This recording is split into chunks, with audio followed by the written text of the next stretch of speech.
Mazlum Baraliu, me cilin fillimisht e komentojmë emrin që e përmendi dhe Marigona që po diskutohet online që është Andin Hoti. Po, është një propozimi një subjekti politik në këtë rast fitusit të zgjedhjeve, koalicionit fitus, më saktësisht, i cili mund të jetë dhe unë mendoj që do duhet ishte i pranueshëm edhe për Partinë Demokratike, sidomos për Partinë Demokratike, se me sa di unaj një kohë ka qenë edhe pjesë e Partisë Demokratike, dhe pa marrë parasysh atë është fjala për një eksponent tani më të qeverisë, është njëri prej dikastereve që i është besuar, por është edhe pjesëtari një familje të ndëruar, të Ukshin Hotit, djali i tij më saktësisht, familje sakrificës, dhe mendoj që është e respektuar edhe familja edhe ai si pjesëtar i saj, edhe nga PDK-ja, edhe nga Vetëvendosja, edhe nga gjitha partitë tjera, së mos nga këto dy subjekte politike, dhe unë mendoj që do të duhet të ishte kandidati pranueshëm për të dy partitë. Ishte risi kjo sot për ju kur e dëgjuat?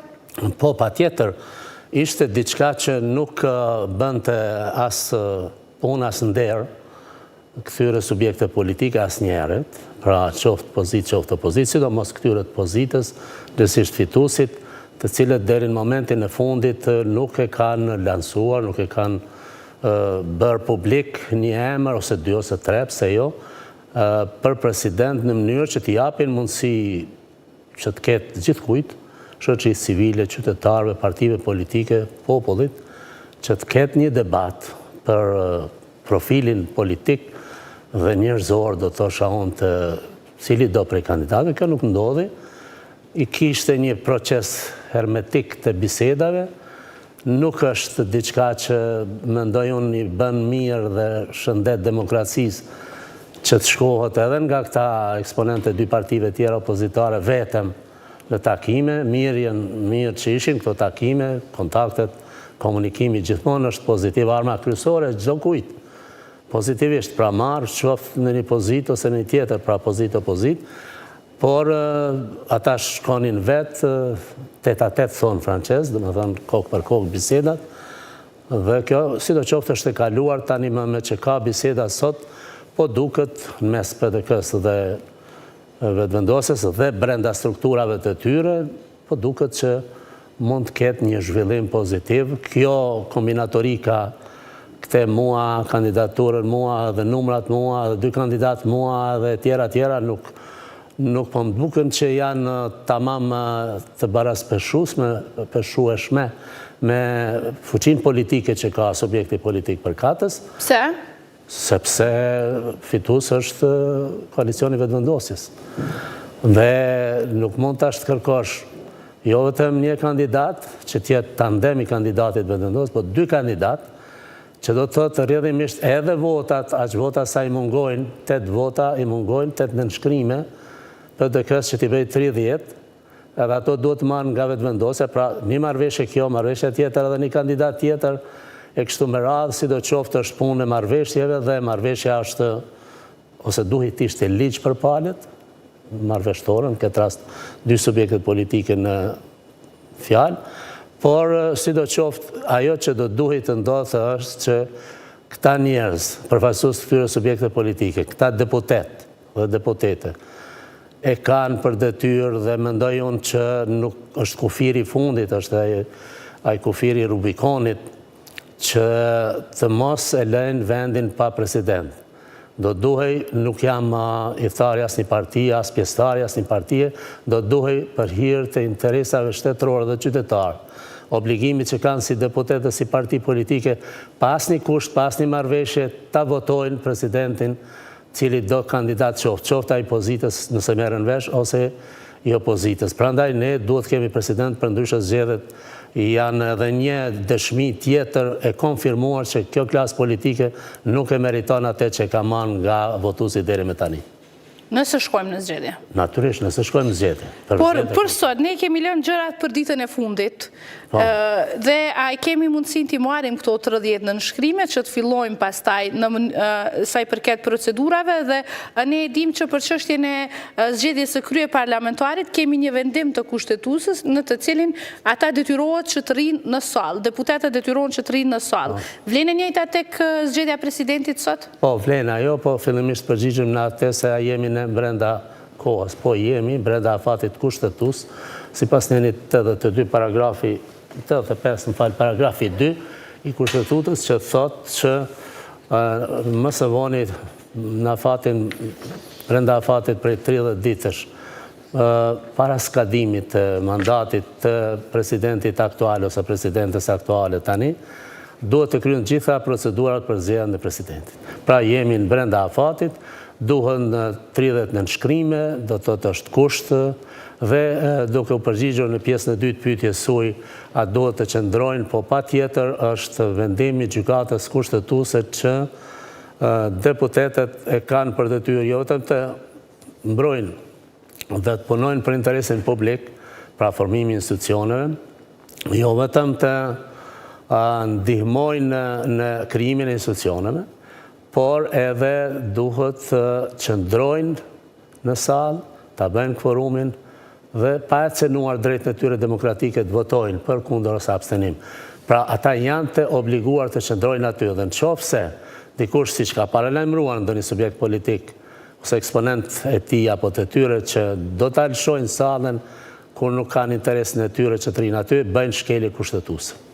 Dhe sa jemi të kushtetueta, kemi pranenin 86 që flet për zgjedhjen e presidentit që përmendet ju pikën 2, profesor, ndërsa te pika 5 thot nëse asnjëri kandidat nuk merr shumicën prej 2/3 në 2 votimet e para, organizohet votimi i tretë në mes të 2 kandidatëve të cilët kanë marrë numrin më të lartë të votave në votimin e dytë dhe kandidati që merr shumicën e votave të gjithë deputetëve zgjedhet presidenti i Republikës së Kosovës. E kthejmë këtë në numra? Po, është e qartë në atë domen, në atë pjesë kushtetuta, por ka disa paqartësi tjera. Pra, aty flitet për shumë, kush e merr mes 2 kandidatëve, që ta kemi të qartë, ta sqarojmë për shikuesit tuaj të nderuar, e fiton postin e presidentit. Herën e parë dhe të dy duhen 2/3, pra 80 vota plus. Herën e tretë duhet vetëm 61 prej tyre, pra 61 dhe e fiton, cili ka 61, tjetër ka ma pak, ose ma shumë se 61, cili do që t'i ketë e fiton postin e presidentit. Nëse kjo nuk ndodh, kushtetuta thot qartazi, pra këtu është e definuar, të kynen faktikisht të 85 paragrafi 6, thot nëse asnjëri prej 2 kandidatëve herën e tretë nuk i fiton shumicën e votave, atëherë kuvendi shpërndahet, pra është e qartë dhe në fund e definuar dhe taksative kushtetuta, thot kuvendi shpërndahet dhe shpallën zgjedhjet e reja brenda 45 ditësh mbahen ato. Tjetër gjë e kemi. Pra nëse do të kishim zgjedhje në bazë të kësaj, do t'i kishim në mes të prillit. Po kemi edhe një dispozit tjetër, 82 paragrafi 3, thot kuvendi shpërndahet nëse brenda afatit prej 60 ditësh, nga dita kur fillon procedura e zgjedhjes së presidentit, këtë rast nga dita sotme, nëse mbahet sot kuvendi, seanca, nuk zgjedhet presidenti, përsëri thot kushtetuta, kuvendi shpërndahet dhe shkohet në zgjedhjet e reja. Këto 2 dispozita që i përmenda, dallim prej dispozitës 85.2 që thot brenda afatit prej 30 ditësh para skadimit të mandatit duhet zgjedhet presidenti, janë më të definuara, më shumë të elaboruara dhe na tregojnë se çka duhet bërë nëse nuk bëhet diçka, pra nëse nuk fiton shumicën dikush prej deputetëve ose nëse nuk e zgjedh presidentin për 60 ditë. Ndërkaq dispozita e 85.2 thot vetëm që brenda 30 ditësh duhet të zgjedhet presidenti. Më së voni brenda 30 ditësh para skadimit të mandatit të atij paraprakut. Por ma tutje nuk e përpunon, nuk thot që ose kjo nuk ndodh, çka ndodh. Ndërkaq këto 2 nene përplotësojnë këtë nen Dhe unë mendoj që brenda këtyre formulimeve të këtyre 3 paragrafeve, të 2 neneve, duhet kërkuar, nuk po pretendoj që ta jap mendimin tim tash paraprakisht edhe pse e kam, por do duhej gjetur në interpretim të tyre, pra të kushtetutës të këtyre paragrafe, duhet gjetur zgjidhjen cila është e mundur, nëse kjo do të thotë, sot nuk merren vesh këta për ndonjë kandidat, kjo mbledhje sipas paragrafit që thash më parë 82.3 mund të zgjasë 60 ditë. Pra seanca fillon sot, nuk merren vesh, ndërpritet siç ndodhi vitin e kaluar fatkeqësisht, vazhdon nesër pas nesër derisa të zgjidhet presidenti. Pra lejon mundësinë që brenda pra jo nesër afati është për seancën e parë, por jo për të fundit. Jo, sipas nenit 82 paragrafi 3, kështu është. Ndërka sipas nenit 85 paragrafi 2, jo. Ky nuk është i definuar. Ky thotë, qofse brenda një muaji që është dita e fundit e muajit nesër, nuk zgjedhet presidenti, s'thot çka duhet bërë, por nënkupton që duhet shkuar në zgjedhje. Nënkupton. Këto tjerat nuk nënkuptojnë, po shpjegojnë saktësisht se çka duhet bërë. Ky nen nuk është mjaftueshëm taksativisht sistemi në drejtësi i përkufizuar, i definuar, çka duhet bëj dhe çfarë pasoja ka nëse nuk bën. Prandaj po them që duhet kombinuar me marrëveshje fundit të deputetëve, gjithsesi partive politike, grupe parlamentare në kuvend mund të merren vesh që në bazë të dispozitave që tineni që po them 82.3 të vazhdojnë ta ndërpresin seancën, nuk merren vesh, ta vazhdojnë nesër pas nesër kështu më radh derisa 2 muaj. Deri në 2 muaj mund të zgjasë kjo punë.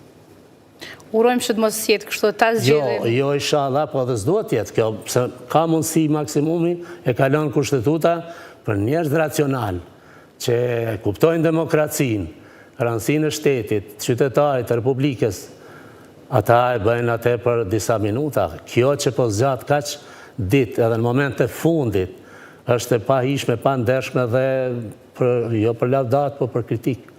Si është e mundur që ne mesetarisht të sillemi në të momentet e fundit përpiqemi t'i bëjmë konsensuset ose t'i zgjidhim problemet. Kjo nuk është metodë pune as përvojë dur demokratike.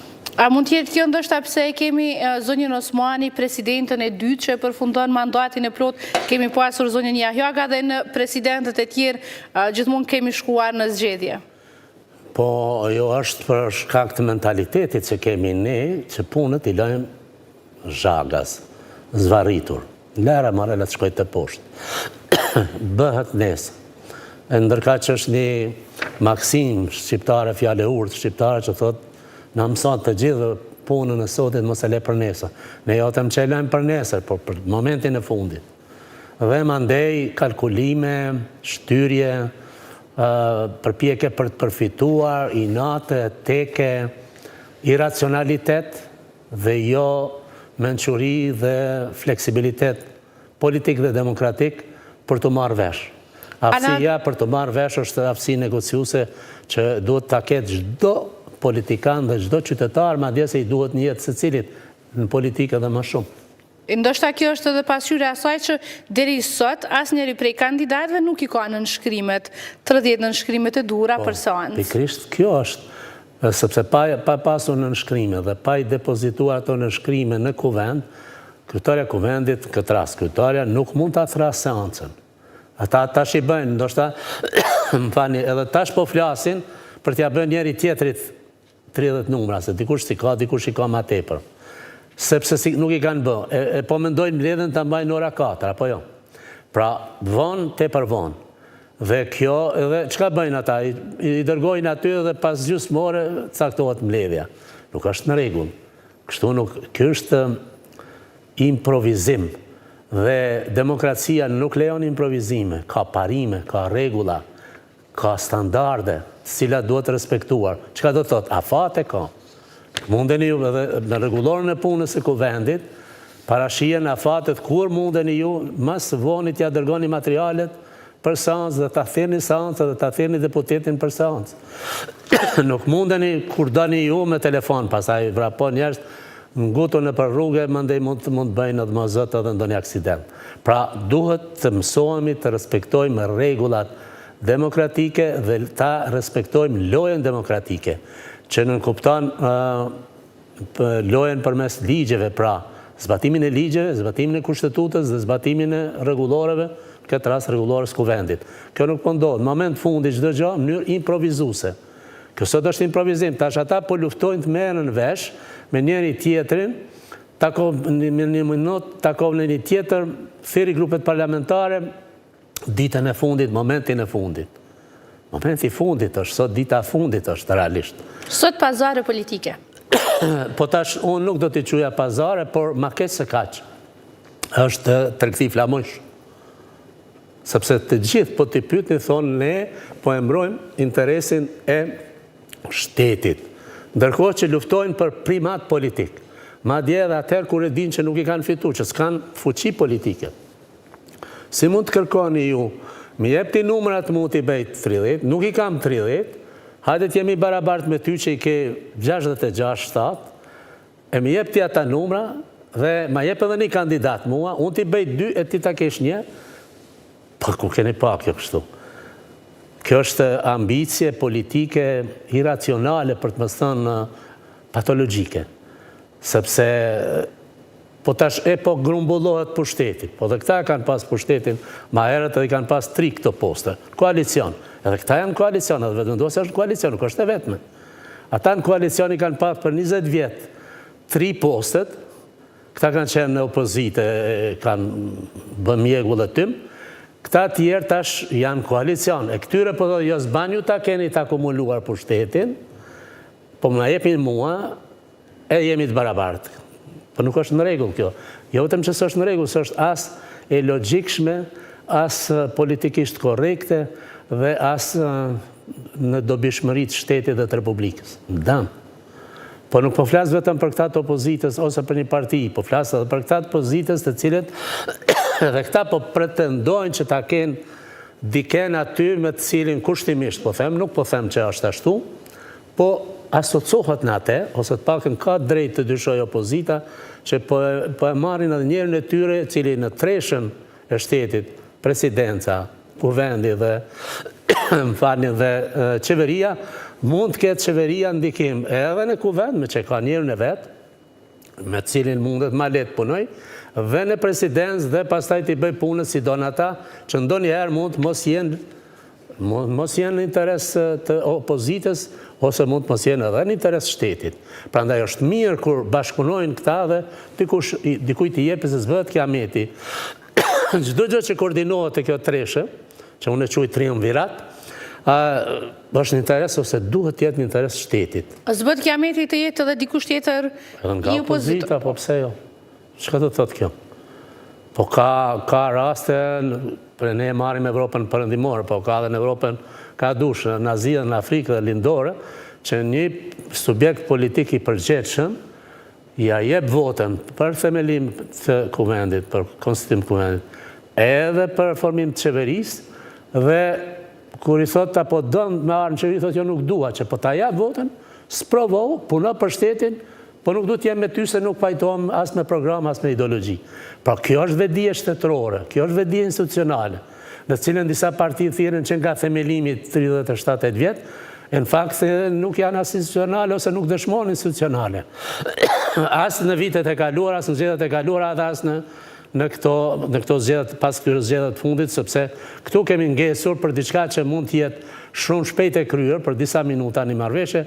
Këta rrinë me orë të tëra së merren vesh, po që bëni marë ju, po që bëni orë ju, do t'i shtrohet pyetja dhe sigurisht qytetarë shtrojnë pyetje, si që po shtrojmë ne këtu bashkarisht. Qytetarët e kanë diskutuar që ndoshta do duhet të kemi ndryshim të kushtetutës dhe qytetarët të votojnë direkt presidentin.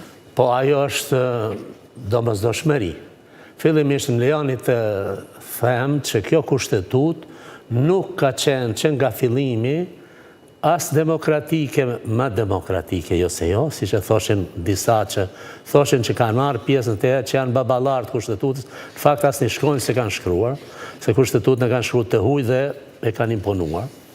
Dhe as ma e mira në botë, as në Evropë. Përkundrazi, koha ka dëshmuar këto probleme që po na i sjell kjo kushtetutë, të cilat tashmë po i shohim ne që po na shkaktojnë pengesa, barjera serioze, 1 vite, 2 vite, gjysmë vite e tjera, që 2 vite ne po merremi me këte gati, me këte kushtetut. Që edhe unë sot po i shtroj dilemat e mia si studius i kësaj çështje, domethënë i drejtësisë dhe i kushtetutës, se shifni se sa janë kontradiktore me njëra tjetrën, ose të pa definuara. Pra ka mangësi shumë dhe do duhet ndryshoj, krahas ndryshimeve tjera të kushtetutës do duhet që të ketë ndryshime edhe për mënyrën e zgjedhjes presidentit dhe kjo do duhet bëhej drejt për drejti, pra me votim të veçantë nga qytetarët. Ka ma shumë përparësi se sa tash që i ka presidentja cila është e varur nga partia politike ose partitë politike që propozojnë. Ndërkohë atëherë do të ishte shumë ma legjitime, do të kishte kredibilitet ma shumë se e ka besimin qytetar dhe do të mund të ishte më e pavarur në veprimtarinë e saj dhe të ndihmonte në rujtjen e baraspeshës, ekuilibrave në mes 3 pushteteve. Nuk do të mund të lushin këta të cilët e sjellin partia në pushtet që e ka qeverinë, për shembull, dhe thotë kështu ose ashtu, po ajo do të ishte ose ai më i pavarur. Prandaj po duhet sa më parë ndryshohet dhe ta kemi presidentin drejt për drejt zgjedhur nga populli. Kam këtu direkt, jemi live në YouTube, është Koha Vizion. Ka një pyetje, profesor, thot, kush duhet të propozohet për president të Kosovës? Është Vjosa Osmani, një kandidat i propozuar nga vetëvendosje, një kandidat i propozuar nga PDK, kandidat i pavarur, konsensual, dhe po më njoftojnë rrjetet sociale që qytetarët pra janë përgjigjur 67% që duhet të propozohet Vjosa Osmani, 6% një kandidat nga vetëvendosje, 11% nga PDK dhe 17% një kandidat i pavarur. Natyrisht ajo në qytetarë që po na ndjekin dhe po votojnë. Si e shihni ju këtë? Unë mendoj që ka një përkraje për zonjën Osmani tek publiku? Po ka dhe ajo i ka iftarët e saj, ajo është dëshmuar, prandaj mos kandidimi i saj dhe mos votimi i saj eventualisht, vetëm këtë ta them fillimisht, pastaj them çka të thoni ju, çka të kërkoni, pyetjet tuaja. Jo, ju thuaj çfarë mendoni ju. Po, unë them çka mendoj mandej, por nëse kemi kohë. Do ta dëmtoj shumë LDK-n, edhe më shumë se që ka dëmtuar, dhe do ta dëmtoj shumë zgjedhjen nëse shkojmë në zgjedhje, se mund do të mos merren vesh këta dhe të shkojmë në zgjedhje, pa të keqe do të thosha unë, pa nevojshme. Do ta dëmtoj edhe vetëvendosjen shumë. Pra, ashtu si është profili personalitetit kësaj presidente dhe themi tipologjia saj politike, deri këtu ajo ka ndikim të madh në popull, ka ndikim sidomos të LDK-ja, prandaj është përgjysmuar LDK-ja, dhe ka ndikim edhe të vetëvendosja ka dhe të lista guxore të tjerë. Prandaj do duhet pasur parasysh. E tash pse propozojnë ma shumë këte? Ka në arsye njerëzit në qoftë se bazohen në aktivitetin e saj diplomatik dhe rujtjen e një niveli minimal të kredibilitetit diplomatik të Kosovës jashtë vendit, sepse këta tjerë e kanë pas humbur edhe me ato masa dhe me izolime tjera. Një dhe faktori dytë i rëndësishëm është kontinuiteti. Me zgjedhjen e zonjës së tanishme presidente edhe në të ardhmen, do të kishim një kontinuitet i cili ndihmon shumë në avansimin e subjektivitetit pra njohjes së Kosovës në planin ndërkombëtar, afirmimin e saj sepse ka krijuar lidhje gjatë këtyre 5 viteve. Ka bërë përpjekje të mëdha që të krijojë thjesht folete të caktuara miqësisht me shtete të ndryshme dhe përvojën që e ka. Po edhe profili saj njerëzor dhe intelektual është gjithsesi në anën e saj është favor. PDK po më njoftojnë që ka propozuar zonjën Justina Pula që t'jetë kandidate për presidente. Si e komentoni? Po është propozimi i saj, mirë, po ajo që unë mendoj, pa dashur që me respektin më të madh ndaj zonjës në fjalë, unë mendoj që vetëvendosja në asnjë mënyrë nuk e pranon, nuk është i pranueshme për vetëvendosjen një profil i tillë, që ajo është tani edhe kryetare akademise, ka qenë ministre në qeverinë PDK-s e kështu me radhë, por megjithatë është profesoresh, kolege imja në Fakultet Ekonomik, e respektuar, por nuk ma merr mendja që do t'jetë prandaj propozimi i tillë do duhet mendoj mirë. këtë në rregull inshallah, pranohet edhe shkon puna më të tjerë, por në krahasim me propozimin tjetër, për shembull të njerit familjes Fshin Hotit, që ish dash të jetë më i pranueshëm për dy partit, paktën unë mendoj kështu, po kërkoj falje për të gjithat atjerë që mendojnë ndryshe, që të mos ma shohin për të madhe, se nuk përsaktohen për njerëz, po flas për fenomene, po me që po diskutohet tash, kam dëro që një kandidaturë të tillë nuk mund të jetë e pranueshme për vetëvendosjen gjithësisht koalicionit saj. Dhe kjo natyrisht pastaj na ndikon edhe tek votimi dhe çndrimi i saj. Pastaj shkojmë në zgjedhje.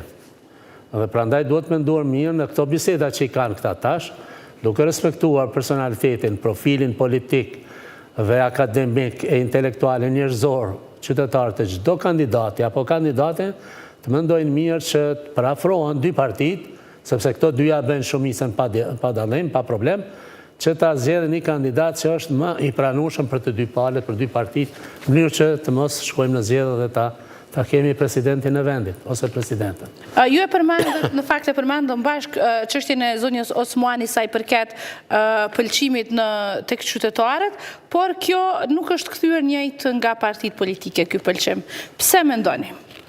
Po, i kanë arsyet e veta këta, por nuk kanë arsye reale, sepse po t'ja vlerësosh punën e presidentes, pa dashur, sepse tani mund t'jetë edhe kjo kandidate, nuk e dim, po deri tash nuk është, me që nuk është kandidate, mund të flasim, nuk është as anim, as favorizim, as kujt, ajo ka bërë punë të rëndësishme për Kosovën gjatë këtij mandati. Thash 2-3 gjëra të rëndësishme më herët, mund të flasim edhe shumë të tjera.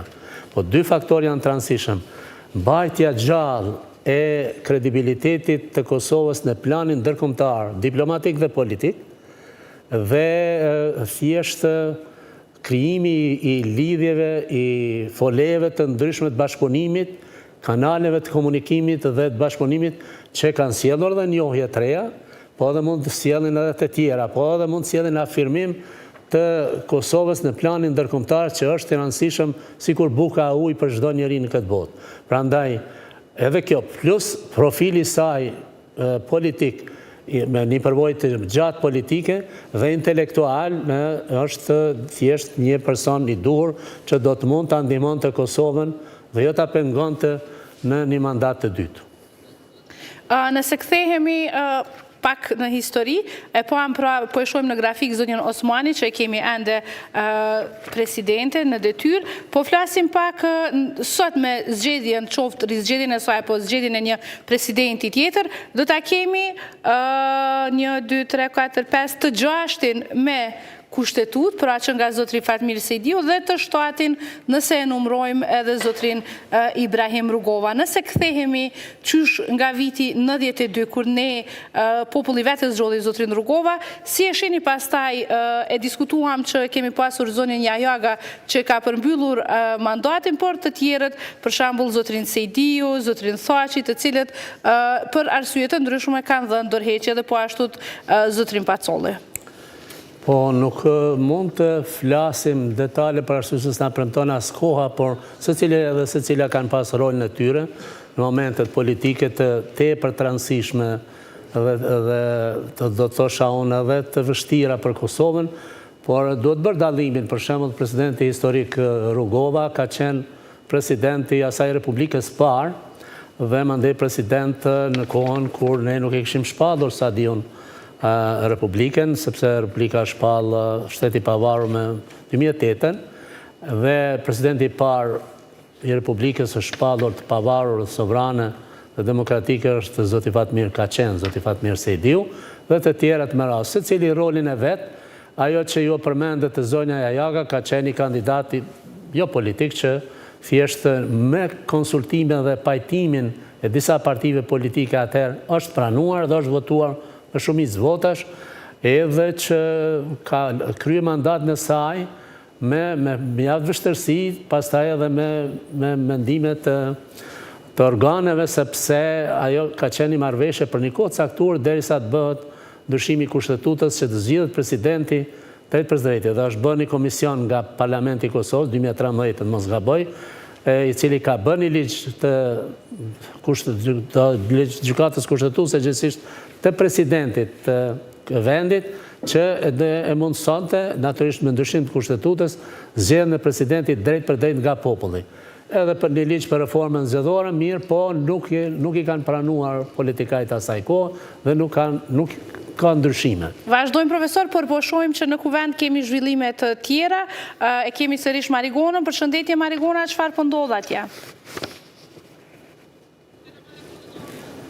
Pra, po e presi Marigonën, sigurisht që do të na njoftoj për këtë propozimin e PDK-s për zonjën Justina Pula si kandidate për presidente, dhe pak më parë, në lidhjen e parë, ajo na tha që ende nuk e kishte parë që ka shkuar në zyrën e kuvendit kryetari i PDK-s, kryeministri Kurti, dhe do të na njoftoj nëse ai ka arritur dhe a janë duke u mbajtur këto takimet e paralajmëruara. Në fakt një herë u tha në ora 1, pastaj në ora 1:30 të grupeve parlamentare të PDK-s dhe po ashtu të lëvizjes vetëvendosje, prandaj do të lidhemi direkt me Marigonën dhe ajo na jep detajet e fundit. Përshëndetje Marigona.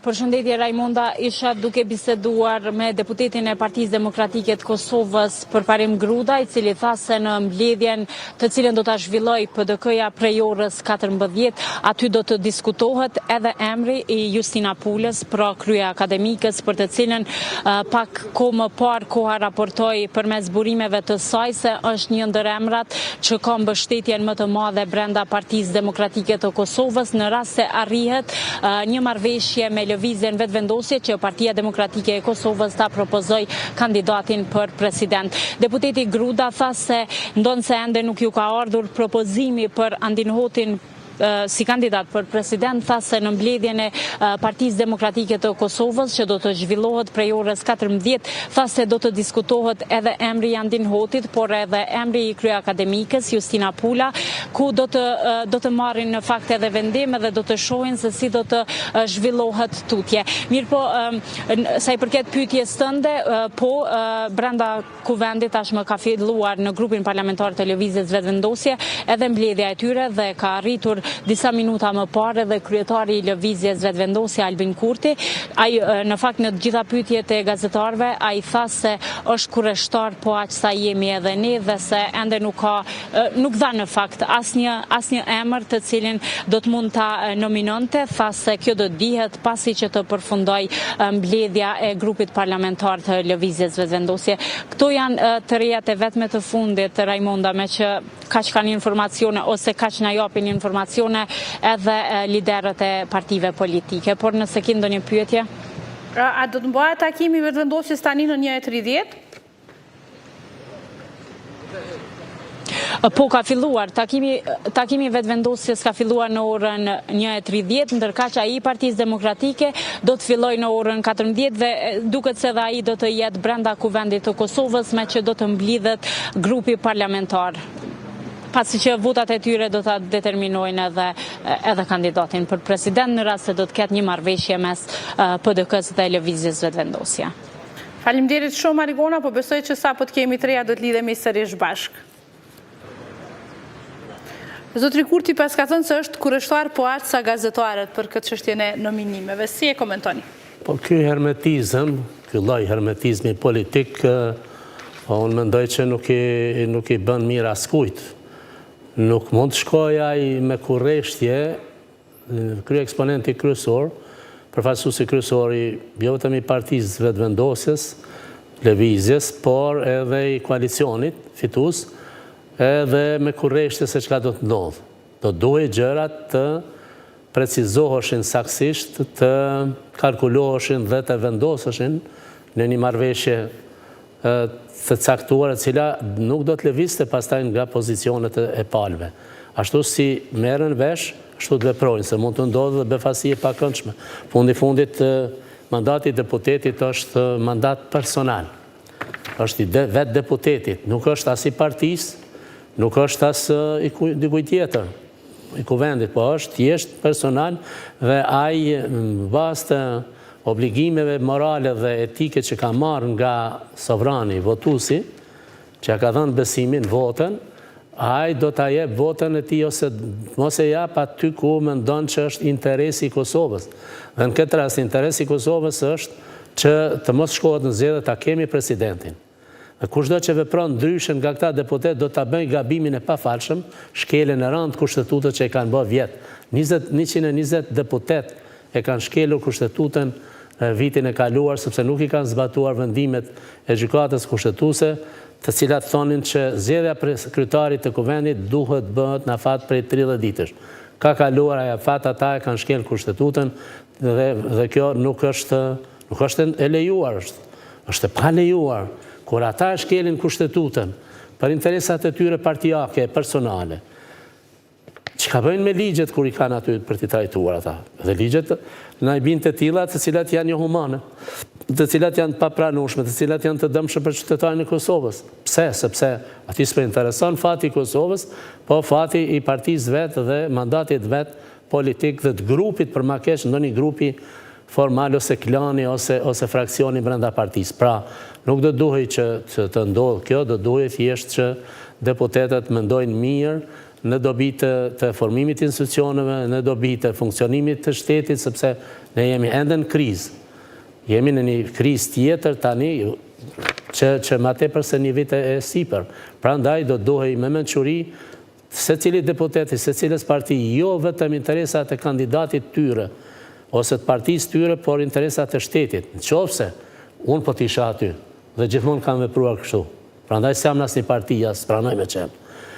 Do të votosha për atë kandidat, cilës do parti, jo i times, që mendoj që është më i miri për interesat e qytetarëve të Kosovës dhe shtetit Kosovës. Dhe jo pse është propozuar nga partia ime ose në një parti tjetër, sepse thash fatkeqësisht partitë politike, jo vetëm që kanë perceptime dhe veprime të ngushta, klanore fisore ndonjëherë dhe politike brenda partisë, po kanë edhe retrograde. Mendime, qëndrime, veprime retrograde, pra që nuk përkojnë as me kohën, as me interesin e qytetarit dhe të shtetit, po me mesjetën. Për inati të resë më dek djali, po si ashtu. Kështu sillen nga njëherë këta dhe kështu janë sjellë edhe jo vetëm në krizën e vitit kaluar, dhe këte tani që po do dikush ta shkaktoj. O dhe ma heret kemi pas kriza pa numër, asnjë qeverisje nuk ka dalë në fund mandatit. Dhe kombinatorikat që janë bërë veprimet madje edhe në vendimet e gjykatës kushtetuese, duke vendosur një herë kështu dhe pastaj ndryshe për të njëjtën çështje, edhe ajo gjykatë ka humbur kredibilitetin e vet, edhe kuvendi, edhe sidomos partitë politike, veçanërisht liderët e tyre dhe eksponentë. Dhe tashmë po diskutojmë nëse i kthejmë deklaratave të partive politike. Zonja Nagavci deklaroi dje ose pardje, nuk e mbaj saktësisht ditën, që mund kemi deri në 4 kandidat që mund të jenë për president, 2 mund të jenë nga vetvendosja. Emrat që deri më tash janë diskutuar është zotri Arsim Bajrami, për cilin nuk folëm këtu bashkë. Si e komentoni edhe deklarimin e tij si kandidat dhe pastaj pra i diskutuam zotrin Hoti, zonjën Osmani dhe zonjën Pulac që ishte risi e sotme. Po, ajo 4 kandidat është, thonë anglezët, thonë ridikuloze, qesharake më shqip, ta përkthej për shikuesit tuaj të nderuar. Pasi 4 kandidat, 2 parti, 2 privat, ajo është lojë për të mos e bërë ekuacionin, pra për të mos e zgjedhë president për ta çuar vendin zgjedhje. Qoftë njëra parti fituese ose e kundërta. Si ashtu. Një kandidat njëra parti dhe një kandidat partia tjetër është krejt normale. Po partikularizimi, coptimi, ndarja në 4 pjesë të trupes votuese prej dikun 80 njerëz mas shumti që mund t'jenë, që do thot ajo, do thot askush të mos marrë të 4 nga 20 i marrin, nga 20 vota. Ndërkohë që duhet 60 vota në rundin e tretë e 80 vota në 2 rundet e para. Çfarë është kjo? Çfarë ekuacioni, çfarë matematike? Kjo është qesharake dhe ma tepër se kaq fatkeqe dhe tragjike. Edhe komike nëse doni, po jo serioze.